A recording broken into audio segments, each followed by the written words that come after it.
तो position vector क्या होता है, देखो ओरिजिन से जब किसी भी पॉइंट की पोजीशन को आप ज्वाइन करते हो ना, जैसे एक ही पोजीशन को ज्वाइन कर दिया आपने, इसी को हम बोलते हैं पोजीशन वेक्टर। ऐसे अब भी थोड़ी देर बाद पार्टिकल मान लो मोशन में है, ए से बी पे चला जाएगा, तो उसको फिर आप ज्वाइन करोगे ए से बी पे, तो ये हो जाएगा ओ से बी पे ज्वाइन करोगे, ये हो जाएगा position vector of the B. ये हो गया पोजीशन वेक्टर ऑफ ए और ये हो गया position vector of B. Position vector को जनरली हम आर से लिख देते हैं, जैसे आर, तो ये हो गया R A position vector of A. ठीक है, आर ए हो जाएगा पोजीशन वेक्टर ऑफ ए। ठीक है, आर से लिख देते हैं इसको, आर ए हो जाएगा पोजीशन वेक्टर ऑफ ए। ऐसे बी का लिखना है तो उसको बी से लिख देंगे, R B position vector of B. अब आपका पार्टिकल जो है ए से बी पे मूव कर गया, तो ए और बी के बीच में जो भी ये डिस्प्लेसमेंट है, तो पोजीशन वेक्टर तो आपका ओरिजिन से आप ज्वाइन करोगे हमेशा। पोजीशन वेक्टर यहाँ कौन से बनेंगे, जो ओरिजिन से आपने ए और बी के वेक्टर को ज्वाइन किया है। तो ओ ए का पोजीशन वेक्टर जैसे आप बोलोगे यहाँ पे आर ए हो गया, और ओ बी का पोजीशन वेक्टर आप यहाँ बोलोगे तो आर बी हो गया। तो ये आपके पोजीशन वेक्टर हो गए ए और बी के। अब बात आती है डिस्प्लेसमेंट वेक्टर क्या है। जैसे मैं बताया था, ये पार्टिकल ए से बी पे आपका मूव कर गया, तो ए और बी को जब आप ज्वाइन करोगे यहाँ पे इनिशियल से फाइनल पोजीशन पे आप यहाँ ज्वाइन कर रहे हो, जैसे ये हो गया, तो ए बी जो है आपका, ये ए से बी का जो वेक्टर बना है, ठीक है, इसको हम बोलते हैं डिस्प्लेसमेंट वेक्टर। ये आपका पार्टिकल कुछ मूव कर रहा था और कुछ टाइम बाद वो ए से बी पे चला जाएगा। तो दो पॉइंट है ए और बी, जहाँ से पार्टिकल स्टार्ट हुआ था ए से और बी पे वो पहुंच गया, तो इनके बीच का जो वेक्टर होगा इसी को हम बोलेंगे डिस्प्लेसमेंट वेक्टर। तो डिस्प्लेसमेंट वेक्टर तो दो पोजीशन जैसे ए और बी, इनके बीच का डिस्प्लेसमेंट है, और ओरिजिन से जब मिलाते हो तो वो पोजीशन वेक्टर। तो ये पोजीशन वेक्टर और डिस्प्लेसमेंट वेक्टर हमारा इस तरह से है। ठीक है, तो यूनिट वेक्टर क्या होता है, जैसे नाम से पता लग रहा है, यूनिट वेक्टर मतलब एक ऐसा वेक्टर जिसका मैग्नीट्यूड तो 1 हो और ये गिवन वेक्टर की डायरेक्शन में होता है। तो देखो एक बार डेफिनेशन देखो इसकी, unit vector will always have unit magnitude, will always have unit magnitude, magnitude तो 1 होगा इसका हमेशा, will always have unit magnitude and it always point, और इसकी जो डायरेक्शन होगी, it always point in the direction of the given vector, it always point in direction of the given vector, it always point in direction of the given vector। ठीक है, इसकी definition एक बार लिख लो, फिर मैं आपको समझा देता हूँ कि कैसे क्या होता है ये। तो यूनिट वेक्टर क्या है, जिसका मैग्नीट्यूड तो 1 हो और जिसकी डायरेक्शन गिवन वेक्टर की डायरेक्शन में। ठीक है, मैग्नीट्यूड इसका 1 होगा और डायरेक्शन इसकी गिवन वेक्टर की। बस कोई वेक्टर है जैसे आप देख रहे हो ए, तो ए में दो चीजें हैं, मैग्नीट्यूड उसका ए और उसकी डायरेक्शन वाला पार्ट। तो डायरेक्शन वाले पार्ट को आप ऐसे लिखते हो ए कैप से, इसी को बोलते हैं यूनिट वेक्टर। जैसे ए के लिए डिफाइन कर रहे हो इसको, आप ए के लिए डिफाइन कर रहे हो तो इसको बोलेंगे unit vector of A, unit vector of A बोलेंगे इसको। तो ये वाली जो डायरेक्शन वाली पार्ट है, जिसमें डायरेक्शन तो इसकी ए वेक्टर वाली जो डायरेक्शन होगी वही होगा, लेकिन मैग्नीट्यूड इसका 1 होगा, इसी को बोलते हैं यूनिट वेक्टर। अब बात आती है निकालें कैसे, तो निकालना तो बहुत आसान है। देखो अब ये चीज आपके पास है, यहाँ से ए निकालना है, तो ए निकालने के लिए आप क्या करोगे, ए कैप निकालने के लिए वेक्टर ए ऐसे लिखोगे, अपॉन इसको डिवाइड कर दोगे, अपॉन ए। ठीक है, तो ये आ जाएगा हमारा unit vector A cap upon A, इस तरह से आ जाएगा। ठीक है जी, ओके।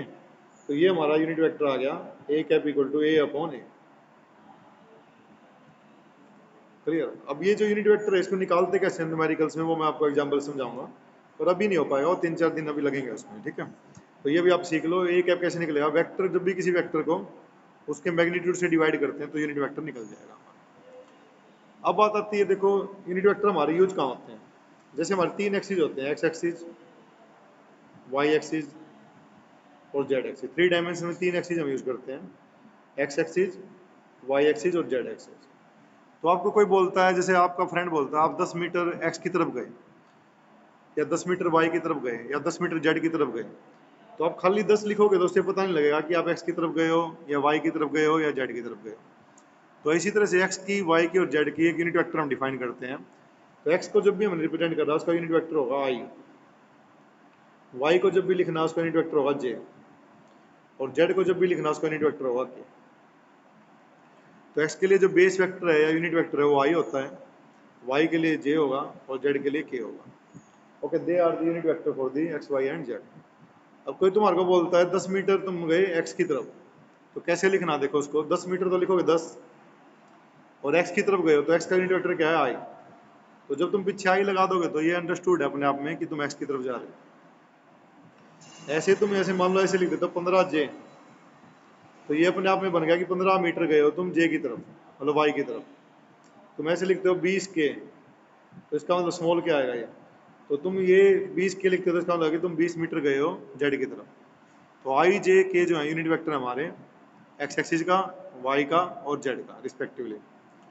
ठीक है, इसमें देखो कोई दिक्कत आ रही है तो 10 आई लिखा तो मतलब 10 मीटर गए हो एक्स की तरफ, 15 मीटर जे लिखा तो वाई की तरफ और के लिखा तो जेड की तरफ। इस तरह से हम एक्स के लिए आई यूज करेंगे, वाई के लिए जे और जेड के लिए के यूज करेंगे। ठीक है, ये हमारा यूनिट वेक्टर था। इस वेक्टर में किसी को कोई स्टेप नहीं समझ में आ रहा तो देख लिया। यूनिट वेक्टर क्या होता है, जिसका मैग्नीट्यूड 1 हो और डायरेक्शन एक पर्टिकुलर डायरेक्शन में होगी। जैसे ये एक्स का, इसका मैग्नीट्यूड तो 1 है, मैग्नीट्यूड हमेशा 1 रहेगा और ये हमेशा एक्स की तरफ होगा। ये जे का है, जे मतलब वाई की तरफ होगा हमेशा, मैग्नीट्यूड मैग्नीट्यूड 1 होगा। ये हमेशा जेड की तरफ होगा, मैग्नीट्यूड इसका भी 1 होगा।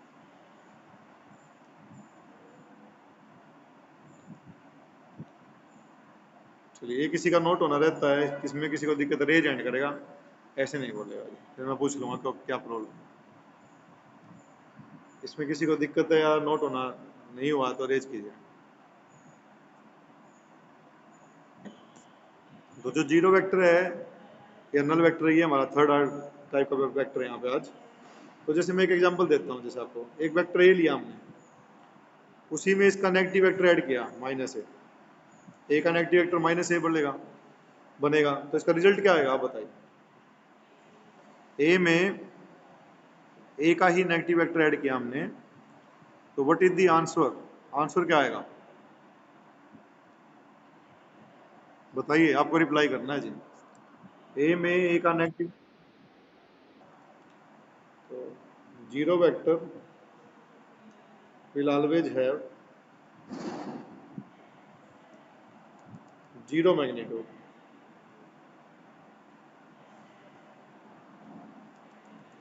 And arbitrary direction, random direction होगी arbitrary and arbitrary direction. Direction इसकी डिफाइंड नहीं होती कोई भी। ठीक है, मैग्नीट्यूड जीरो होगा, दो प्रॉपर्टी आपको लिखनी है, its magnitude is always zero and direction is arbitrary. Zero vector will always have zero magnitude and arbitrary direction, मतलब रैंडम डायरेक्शन होगी कोई भी अनडिफाइंड। ठीक है, दो प्रॉपर्टी इसमें देंगे। एग्जाम्पल बताओ जीरो वेक्टर का, कोई कौन बताएगा। एक तो मैंने पीछे बताया ही है, किसी वेक्टर को उसके नेगेटिव वेक्टर में ऐड करेंगे तो जीरो वेक्टर आएगा। और बताओ कोई एग्जाम्पल। जैसे कोई पार्टिकल रेस्ट पे है, any object any particle at rest,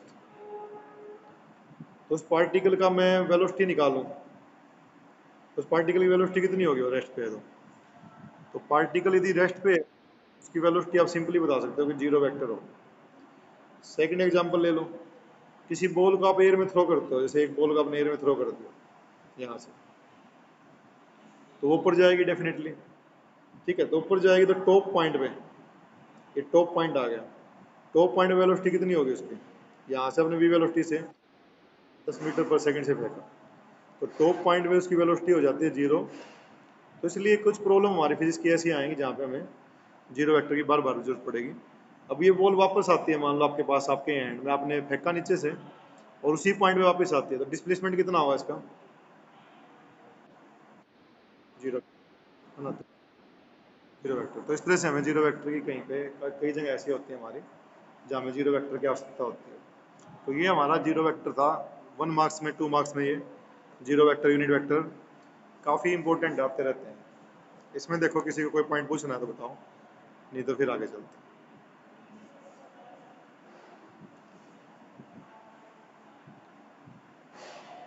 चलिए फिर आगे देखिए। तो नेक्स्ट आर्टिकल डालिए, वेक्टर एडिशन। बात आती है, मान लो किसी बॉडी पे दो या दो से ज़्यादा फोर्स लगते हैं, फोर्स भी वेक्टर क्वांटिटी में बता चुका हूँ, तो उसका रिजल्टेंट कैसे निकालेंगे, नेट फोर्स कैसे निकालेंगे, रिजल्टेंट का मतलब नेट फोर्स कैसे निकालेंगे, सम कैसे करेंगे उनका। तो वेक्टर एडिशन में हमारे पास 3 रूल है हमारे सिलेबस में, वो हम 1 बाय 1 देख लेंगे कौन कौन से हैं। देखो, वेक्टर को हम नंबर की तरह तो जोड़ नहीं सकते, जैसे 2 में 4 जोड़ दिया 6 हो गया। जैसे आपको कोई बोलता है एक बॉडी पे 2 फोर्स लगे हैं, 5 न्यूटन और 4 न्यूटन और 3 न्यूटन 90 डिग्री के एंगल पे लग रहे हैं। जैसे एग्जांपल ले लो, जैसे कोई ऑब्जेक्ट है, इस पे एक फोर्स तो यहाँ से लगा 4 न्यूटन, एक इधर से लगा 3 न्यूटन, तो नेट फोर्स कितना होगा इसके ऊपर, तो इसको आप एक बार समझ लीजिए, उसके बाद फिर इसकी स्टेटमेंट लिखा। ट्रायंगल में 3 साइड होती हैं। फर्स्ट साइड को आपने फर्स्ट वेक्टर से शो किया, ए, ये पहली साइड है ट्रायंगल की, ए वेक्टर को शो करती है। ये दूसरी साइड होगी ट्रायंगल की, ये बी वेक्टर को शो करती है। देखो बी वेक्टर का जो हेड है, सॉरी बी वेक्टर का जो ये टेल है, ए वेक्टर के हेड के साथ, इस पीछे से को हेड बोलते हैं और ये पीछे वाले से को टेल बोलते हैं। हेड जब टेल के साथ आता है, कोइंसाइड होता है, तो इनको बोलते हैं वेक्टर सेम ऑर्डर में है। तो ए ऐसे जा रहा है, बी ऐसे जा रहा है, तो सी, मान लो सी दिखाना चाहूँ तो कैसे बनाऊंगा यहाँ तीसरी साइड, ठीक ऐसे ही बनाऊंगा मैं तीसरी साइड को। तो ट्रायंगल की दो साइड दो वेक्टर को शो कर रही हैं, ए और बी। तो ये तीसरी साइड है, क्लोजिंग साइड बोलते हैं इसको, ये ट्रायंगल को क्लोज कर देगी। ओके, क्लोजिंग साइड को यदि आप रिवर्स ऑर्डर में लोगे, ऐसे लोगे उल्टा, इस तरह से, ठीक है। पहले ए ऐसे गया, बी ऐसे गया, आप देखो दोनों के जो है हेड हेड एक साथ आ रहे हैं, हेड और टेल एक साथ आएंगे, बोल देंगे सेम ऑर्डर, सेम ऑर्डर में। और दोनों के किसी भी दो वेक्टर के हेड एक साथ आ गए तो उसको बोलेंगे रिवर्स ऑर्डर। ये बनना तो ऐसे चाहिए था, देखो ए बी, ये बनाना नहीं है, समझना सिर्फ, ये वाली चीज बनानी नहीं है, ये वाली। और सी ऐसे, ये ऐसे आना चाहिए था, ऐसे।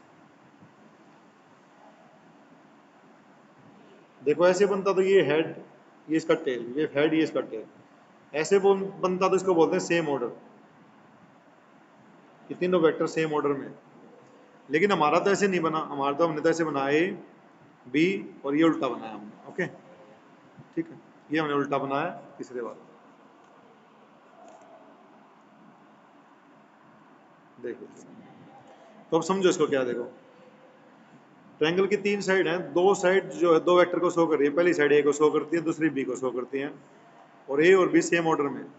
तो जो क्लोजिंग साइड है ट्रायंगल की, यदि हम उसको रिवर्स ऑर्डर में लें, उल्टी लें, तो वो हमें इन दोनों का आंसर देगी, रिजल्टेंट देगी, आर देगी, आर फॉर रिजल्टेंट। तो क्लोजिंग जो साइड है उसको आपको रिवर्स ऑर्डर में लेना है, जैसे मैंने दिखाया ऐसे लेना। तो if two side of triangle represent two vector, जैसे पहली साइड ए को शो कर रही है, दूसरी बी को, taken in the same order, order भी सेम है इनका। तो जो क्लोजिंग साइड है, यदि आप उसको रिवर्स ऑर्डर में लोगे, it will give the resultant of both this vector. मतलब जो ये आर है, it is equal to vector sum of A plus, R equal to vector sum of A plus. तो आर जो है ए और बी दोनों का रिजल्टेंट देगा, नेट नेट इफेक्ट देगा इन दोनों का, ठीक है। इसको आप ऐसे भी लिख सकते हो, जैसे नाम दे दो इसको ओ पी एस, ये नाम दे दिया आपने इसको। तो आप इसको ट्रायंगल लगा ऐसे ही बता सकते हो, OP, OP plus P S, same order में ना, ये इसका और इसका ऑर्डर सेम है, OP plus P S equal to, तो इन दोनों का जो रिजल्टेंट है तीसरी साइड देगी, equal to O S, OP plus P S equal to O S, ऐसे भी आप इसको लिख सकते हो, ठीक है। तो ये हमारा triangle law of vector addition है। तो इसकी स्टेटमेंट क्या बनेगी वो मैं अभी आपको लिखवाता हूँ, पहले इतना नोट करो।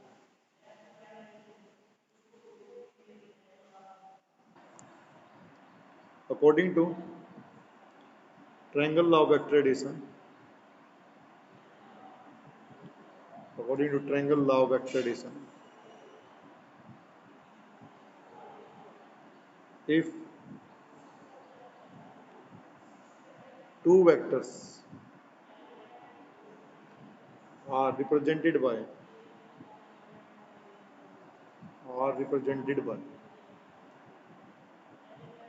two sides of a triangle,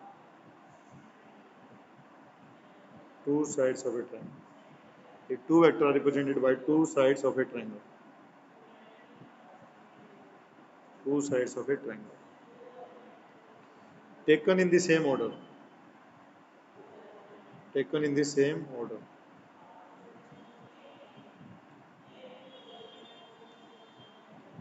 If two vectors of a triangle, if two vectors are represented by two sides of a triangle taken in the same order, यहाँ तक कीजिएगा, पेज चेंज करना पड़ेगा.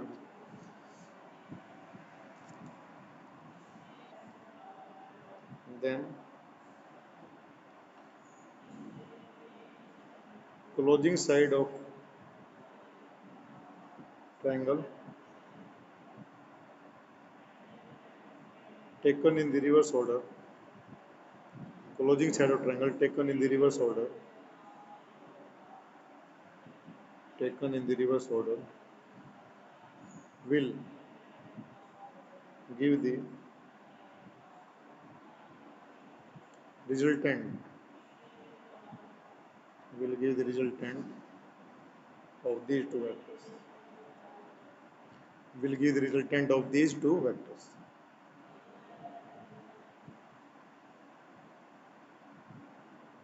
Will give the resultant of these two vectors. Then closing side of triangle taken in the reverse order will give the resultant of these two vectors.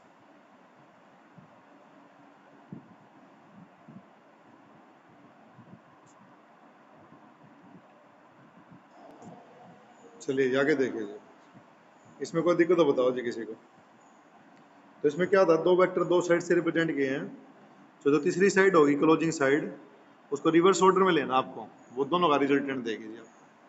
ये था हमारा triangle law of vector addition. अब बात आती है, मान लो एक से ज्यादा वेक्टर हो, दो से ज्यादा वेक्टर हो, तीन चार, मान लो किसी बॉडी में फोर्स लग रहे हैं, तो उसमें फिर रिजल्टेंट कैसे निकालोगे. अभी इनको न्यूमेरिकल में करोगे जब समझ में आएंगे ये. तो देखो सेकंड लॉ, देखो इसमें सेकंड लॉ को हम बोलते हैं polygon law of vector addition. Polygon law of vector addition.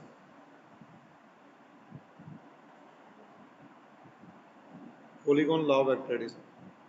What do mean by polygon. Polygon क्या होती है, कौन बताएगा. जैसे मैंने पेंटागन की फॉर्म में दिखा रहा हूँ, तो ये एक वेक्टर है जो पेंटागन की बेस दिखा रहा है ए. तो दूसरा वेक्टर हमने सेम ऑर्डर में लेना है बी. तीसरा ऑर्डर भी फिर सेम ऑर्डर में आएगा सी. और फोर्थ वेक्टर भी फिर सेम ऑर्डर में D.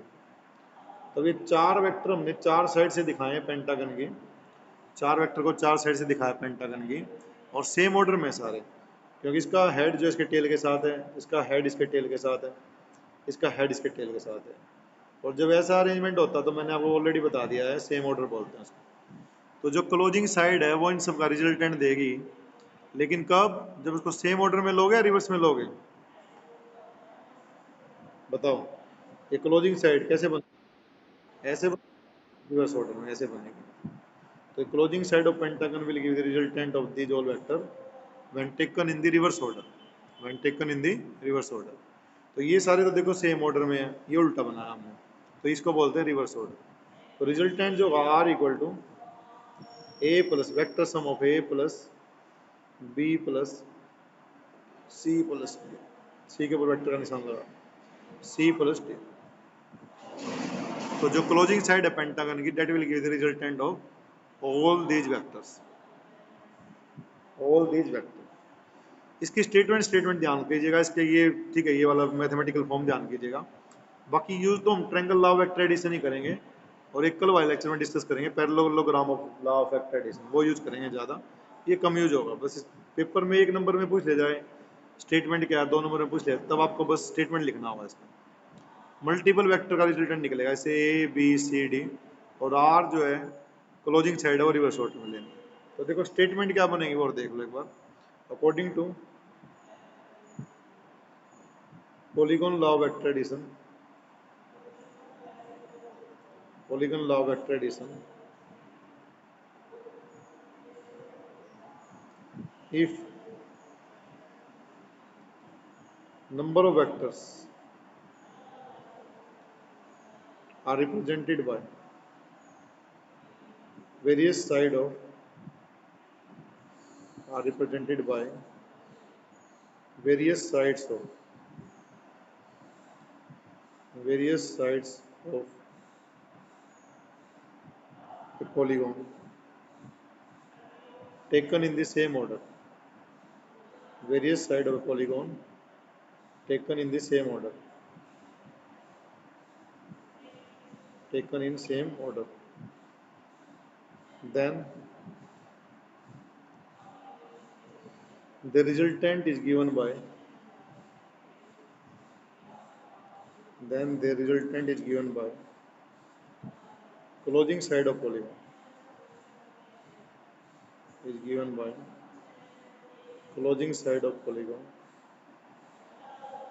Closing side of polygon taken in the reverse order. Taken in the reverse order. ठीक है, तो ये हमारा हो जाएगा। ठीक है, नोट कर लीजिए, फिर एक बार फिर से एक्सप्लेन कर देता हूँ।